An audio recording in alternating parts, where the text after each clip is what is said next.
Okay, so today we're going to keep on talking about the ideas.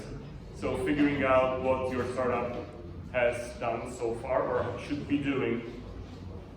So on the first week we have been talking about the importance of the team, how the balanced team can help your startup survive and perform better. On the second week we have been talking about the ideas in terms of like how you should be thinking about the problems that your ideas are solving and how to unearth those problems, how to talk to customers or potential customers to get to know whether your idea is actually a fertile ground for startups. And this week we are going to do a so-called reality check to figure out what are the other things besides the need in the among the people which you should consider while thinking of your startup. Because the problem is that even though you may find an idea that responds to an important problem that people have, it still necessarily doesn't mean that it's a good startup idea. There are huge and important problems that there are no people willing to pay for when it comes to solving them.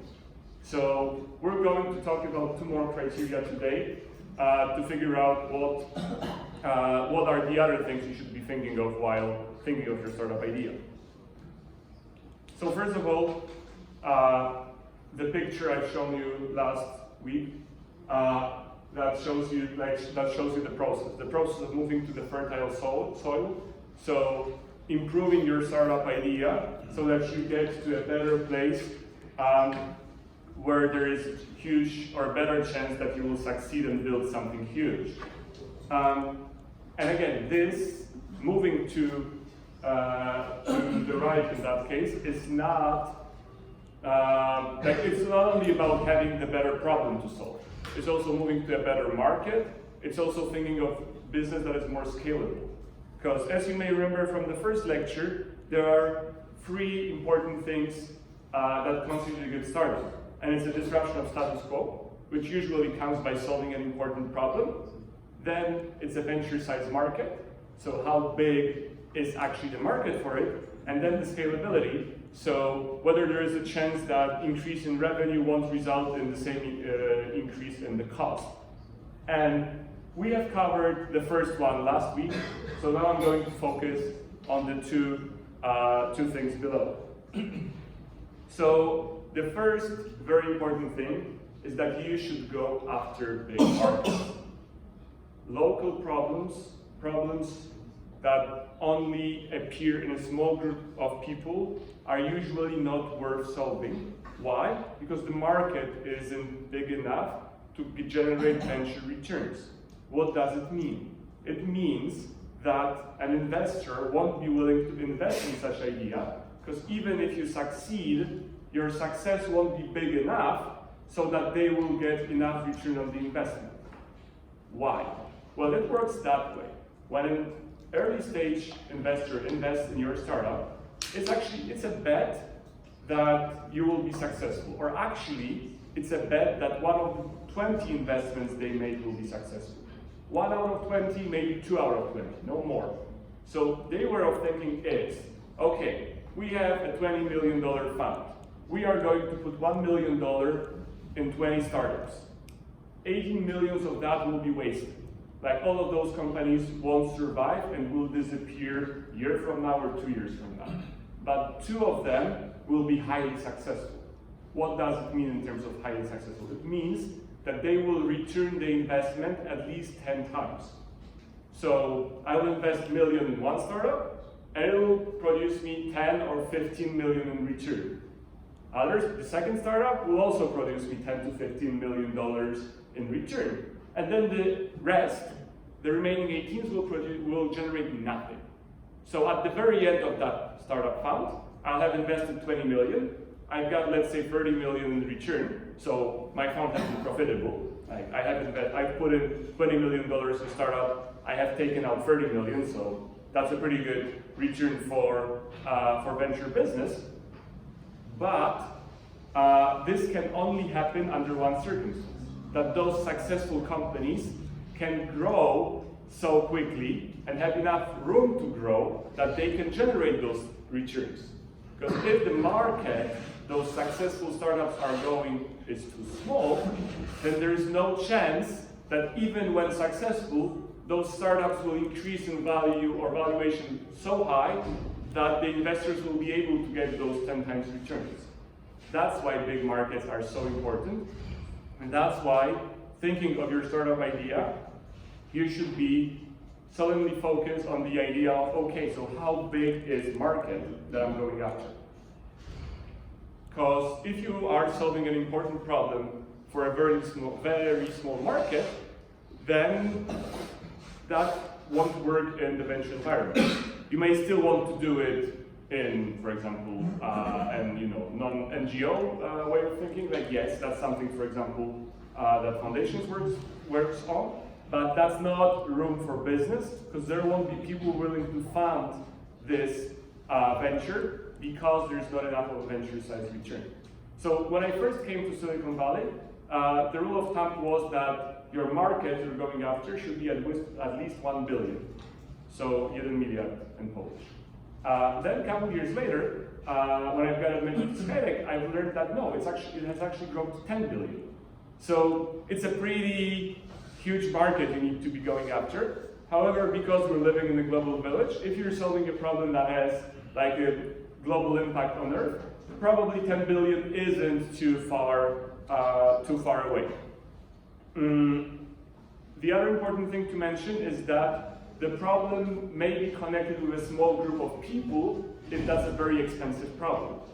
So you may have a pretty limited number of people who are affected by this. Like, you may want to build a startup that will treat certain orphan disease, so a disease that only affects a small fraction of people, but because of the cost of healing that is so high, or the cost of treatment is extremely high, that if you multiple number of people times the cost of treatment, you still get the size of the market you need. So always think of those two things. It's like how many people are affected by this problem, and how much does it cost to solve this problem right now. Because those are the two things you should be looking at. So how big is your market? That's the first question that you should be asking yourself, but that's not the only question you should have in mind. The second one around that is how fast the market is growing. Because people don't want to invest in markets that are flat, or the markets that are actually going down and they're shrinking every year. Think of, let's say, the market for let's say DVDs. Let's go back 5 years. DVD market was still bigger than online streaming market, like in terms of valuation. But no one would invest in a startup that was dealing with DVD rental or DVD sales. Why? Because everyone knew that this market is shrinking and it's gonna die. That's why you need to think whether your market, the market you're going after, is growing. So that's yet another important thing. For example, something I've been dealing with personally, because we were dealing with the web hosting space, with web hosting providers, so people who provide space for websites, and this market is stagnant. It's not shrinking, but it's not growing very quickly. Why? Well, mainly because of all the cloud providers like AWS, Azure, and Google Cloud are taking over the best part of the market, and they're growing like crazy, while the web hosting market is stagnant. And that was the question I got asked by the VCs every single time. Like, if the people you work with, like if the market you're on is not growing quickly, then how you're gonna survive. Because if you have a fast-growing market, it means that you're growing as a company, but also the market is growing. So it's easier for you because there is more and more of market to conquer. The ceiling is getting higher and higher every time. That's why the pace of the growth of the market is an important factor for you to consider. And then the next one is the so-called why now question. So why it is the right time to do this startup? Why not 5 years ago? And why not 5 years from now? Because it's it's important to understand if there is some kind of underlying trend that fuels the growth or the need for what you are doing. And there might be multiple reasons why now is the right time. The reason might be, for example, technology change. Like 5 years ago, the development of AI algorithms was not that advanced, so doing certain things was difficult or even not possible. Now it's easier, and that is why something that could not have been done 5 years ago is possible now. That's a great why now answer. The other one is, for example, the cost argument. So if you look 10 years ago at the cost of computing power, it was much more expensive than it is today. Like today, you can easily get computing power at almost no price. So that makes a lot of businesses that were not available 10 years ago available now. Like it makes them, it creates the opportunity. The other way is like, for example, there is some kind of social or political change. Like, for example, Brexit happening. Like if there is an opportunity that is fueled by Brexit, in a sense, like if you have a startup that helps people who are, let's say, EU nationals in the UK to stay there or to adjust to post-Brexit reality, that's a great why now answer. Like it's okay. The need for our startup is justified by this and this situation. And those could be different things. That could be, let me give you yet another example. Like there's a huge race of startups that help to rent clothes instead of sell clothes. Because people in, let's say, your generation or my generation are getting more and more, like understand more that they don't need to own, I don't know, 20 dresses. They could actually rent them because they will wear it once or twice anyway. And it creates an entire new industry, and it's fueled by the change of lifestyle. You can also see that in FMCG market, so the fast-moving goods market. But there are certain product types that are more often bought by people like you than by your parents' generation. And those are also trends that you could use to fuel your startup growth and say like, okay, this is the trend that helps me. But you should be always thinking of what is your why now answer, because you need a wave you will ride on. Like you are probably too small by yourself to create the wave, so you need to find one that can help you and that can accelerate your growth. Because doing startups is difficult enough without the necessity of creating the need for a certain thing. So you need to find a possibility that has been created recently thanks to the change of conditions, no matter we're talking about political, social, economic conditions, or just development of technology. Like whatever it is, it's important for each of you to have that, and that'll be one of the important things for you to think about your startup and then to pitch that to investors at the very, very end of that course. Like they will be all looking for this part, like why it is so special, why now?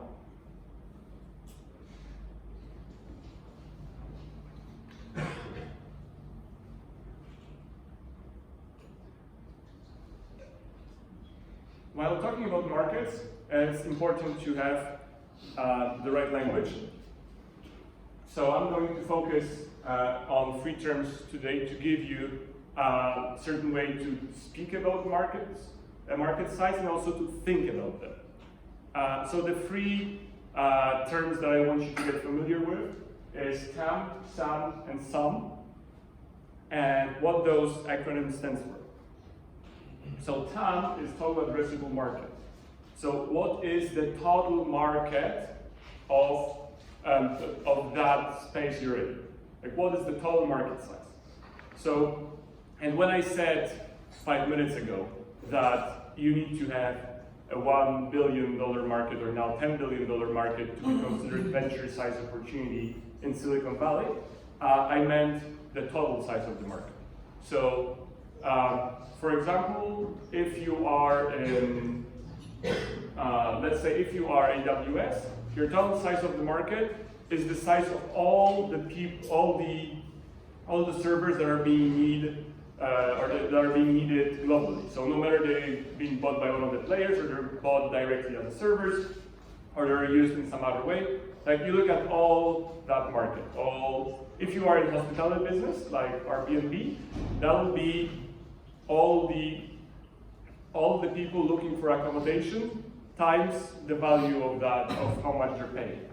So that will be like the total market, including hotels, hostels, couch surfing, mountain huts, whatever, caravans, everything. Like every single thing that has that people can stay at, that will be their total market size. And of course, they're not capturing all of that. That's why the other term we use is serviceable available market.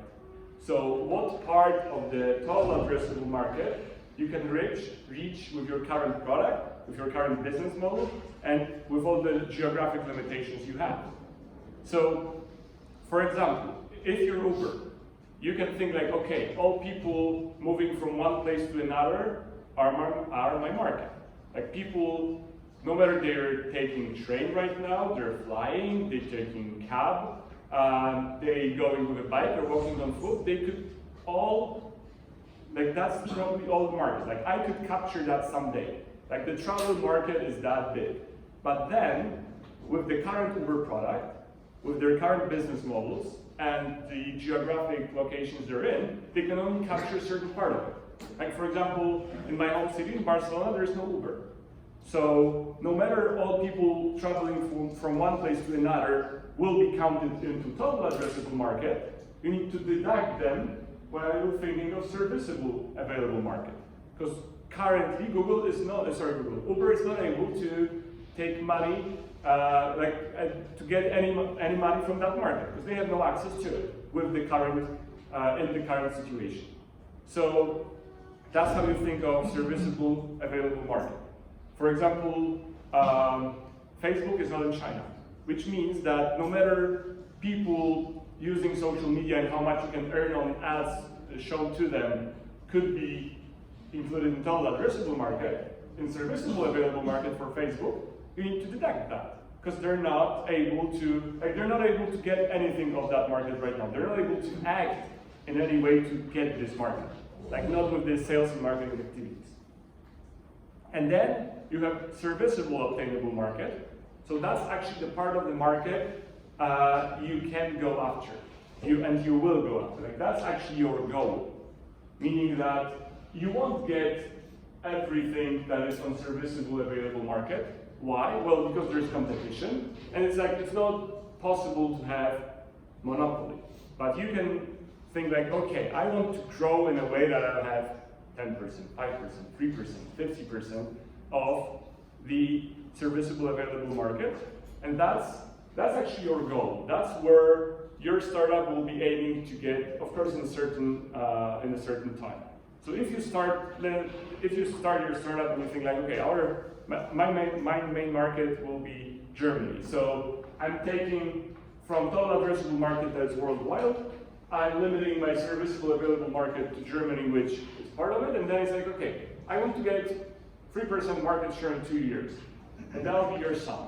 And that'll be also the target your sales and marketing team will then have to reach.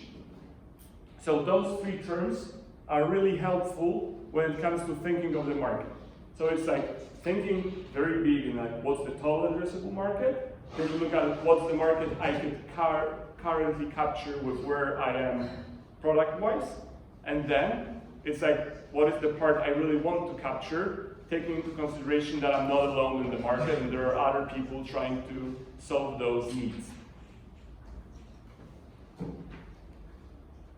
Then there are two ways about talking about market size, or two ways of thinking about it. One way is so-called top-down approach, and the other one is so-called bottom-up approach. Top-down goes from, okay, let's try to find research how big is the hospitality market, and then let's try to deduct something from it if we're not dealing with the entire market. Or let's say like how big is the hosting market, and then let's say we'll take only VPSs as a part of it. And that's the top-down approach. Like I start with a very big number and narrow it down a little bit based on certain market research. On the other hand, there's a bottom-up approach, which says like, okay, let's start from let's do the math from down up. And that's actually a preferred way of doing it by investors. I'll show you the example. Like investors prefer you to do it that way because it makes it slightly easier. That's an actual slide from one of my pitch decks where I was showing how I am looking at my market. So you can see that I'm doing the math from down to up. So I say like, okay, I have started with one product, I had a certain number of people targeted, which gives me a certain number of potential revenue. So a serviceable, obtainable market, because those are the people I can actually talk to. Then, and I'm showing, okay, now I have more products and I have more people targeted, so my market has grown. And then, in some time, I will grow it even more. And you see, I'm actually doing some type of math in a sense like, okay, so I'm adding more products, I'm adding more people I can target, which means my market is growing.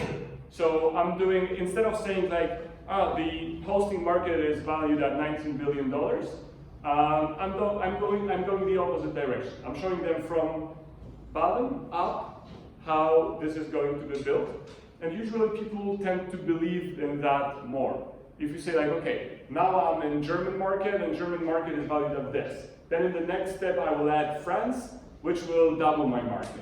Then I will add the rest of the EU, which will double my market again. And then probably I will go to the States or to China, and that will again increase my market. Like those kinds of the stories where you start from nothing and then you add up things is usually way more powerful than the way like, okay, the total market for fast-moving goods is X. Because usually the way those markets are calculated is done in such a way that your product is able to capture just a tiny fraction of that. So it doesn't really matter that the a restaurant market is worth that many billions, because worldwide, like you're not able to capture most of that. It's not actually your market. So going down and saying, okay, the restaurant market in Krakow is worth X, and then the restaurant market in Warsaw is worth Y. And going from that direction, it makes your story way more powerful. Or fast food restaurants are valued at this. Then I move to like mid-dining things. Like that makes your story way more powerful than going with the top-down approach. Okay, let's move on from market to scaling. So there is a saying in startup community that says, do things that don't scale, which is the opposite of what I had on this slide. But I want to bring that up because you will hear that sooner or later. So at the very beginning of startups, we tend to do things that don't scale. So things that include a lot of manual work, because we're testing things out. We are looking for signals from the market to understand whether our idea is a good idea, whether there is a problem-solution fit, and then eventually product-market fit. So at first, yes, you will be doing a lot of things which are not very scalable, where the actual cost of doing that one thing will be higher than the profit you get from it. And that's okay. But you need to have a path to scalability. So you need to do things that will scale eventually. And what scalability actually is. So when you look at the typical non-scalable business, you will see that the lighter blue line is the revenue line, and the darker blue one is the cost line. So those two, in that case, are in parallel, meaning that every time our revenue increases 2 times, our cost increases 2 times. So as you see, okay, our revenue in this hypothetical company has skyrocketed, but it also means that our cost has skyrocketed. And especially this cost involves things that are not that easily scalable. For example, you need people to do that. Let's imagine that's the revenue of the hairdresser business. Like you need to do twice as many haircuts, you need twice as many hairdressers. So that means that if they want to grow that way, they actually need, like if they want to double their revenue next year, they will need to double the number of people they will hire. That's not that easy to be done. So while then on the opposite side, you have scalable businesses. In scalable businesses, they'll probably look like this. So of course, there is an increase of cost every time your business grows, but the increase is not proportional or not tied to the increase of revenue. For example, if you sell software as a service, or if you have certain models around having an app, what does it mean? Like, it doesn't really change whether your app has 1,000 paying customers or 1 million paying customers in terms of your cost level. Okay, you may need to add 1 or 2 more support people. Yes, that might be the case. But most of the value that you're bringing is not connected with anyone doing manual work. That's why your increase in revenue will not result in the same increase of the cost. And that's extremely important by thinking of your businesses. So whenever you think of your models or your ideas, keep that in mind. Think of, okay, it's not only about the right problem, it's not only about going after the right market, it's also about scalable business model. So it's like, okay, let's imagine I'm successful. Let's imagine people are buying this like crazy. Will my costs go up in the same pace as my revenue? Or not really? And you should be looking for ideas where the cost will grow slower than the revenue.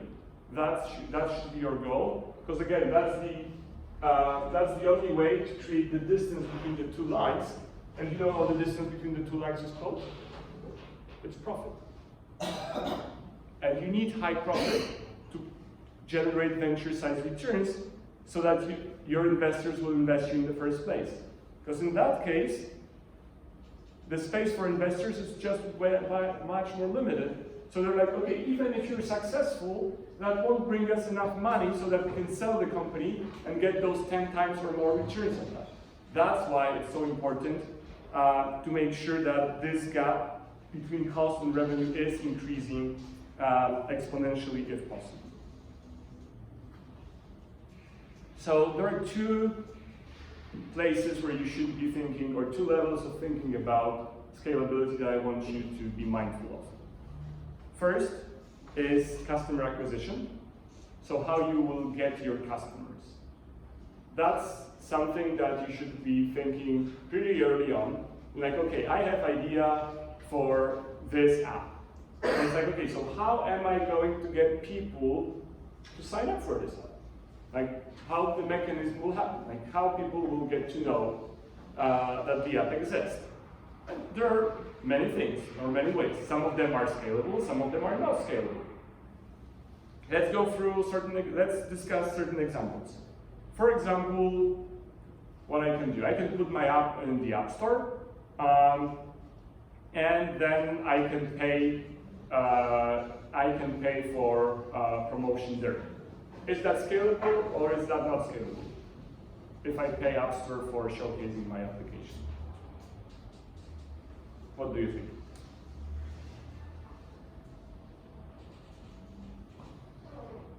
Any ideas?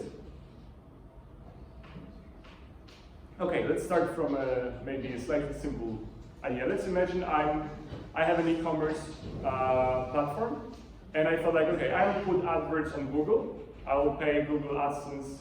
I will pay for Google AdWords for every click, so every customer that comes to me, and that will be my customer acquisition channel. Like I will be buying those clicks for people who search for things that I sell. They will go there and they will buy it with me, and that will be my customer acquisition channel.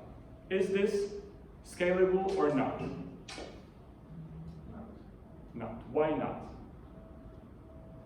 Because you have to pay for every customer. Exactly. Every time you get a new customer, you have to pay for them. So no matter how many customers you have, the cost, like if you have twice as many customers acquired, your cost will also increase 2 times. So this is not a scalable channel. Then let's think of what other types of promotion? Okay, let's think I have a product that I sell to corporations, some kind of HR software that I want to sell to bigger organizations. So I hire a sales team, and they go, they call the companies, then they go for meetings, they sell the product, they finally sign the contracts and generate revenue. Is that scalable or not?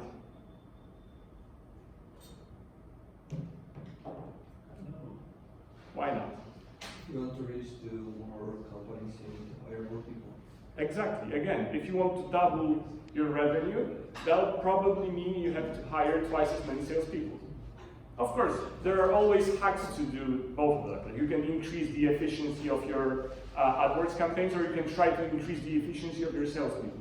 But generally speaking, that's not scalable because, again, double your revenue, you need to double your sales force. Okay, so do you have idea of any customer acquisition channel that is actually scalable? Where people were increasing, revenue 2 times won't be connected with increasing costs of acquiring this customer 2 times. Getting attention on social media. Okay, so any type of viral activity, yes. If you get people to share your stuff for free, then this costs you nothing, you get exposure, some of those people will buy. That's true. That's, especially if you're in consumer business, that's very popular way, but of course it's a very crowded swim lane, meaning everyone is trying to get viral. But that's, yes, that's one idea. Any other ideas? MLM. Sorry? Some MLM stuff, like people like. Yeah, that's true. I haven't seen many startups doing multi-level marketing because I believe that's what you're referring to. But yes, this could also be, like you can think of that this scales marketing, because at the very end you still get some kind of revenue kick, and yes, that could probably work. Then the huge part of scaling that can actually help your business, that like scaling of customer acquisition cost, is the topic that is widely called the network effects. So network effects are all the cases where the need of your product is like where you create an ecosystem that naturally brings more people in. Like think of Facebook. The way Facebook has been growing, at first it's like, okay, there were some people using it, and then these people were telling other people that, well, it's good to be on Facebook because things are there. And then the next thing happened, like for example, Facebook had its own events. So people were like, okay, I created this event on Facebook, so and I want to invite my friends, but this and this friend is not there. So I was telling them, guys, sign up on Facebook because this way you can all be on that event and see that event, and that'll make things easier.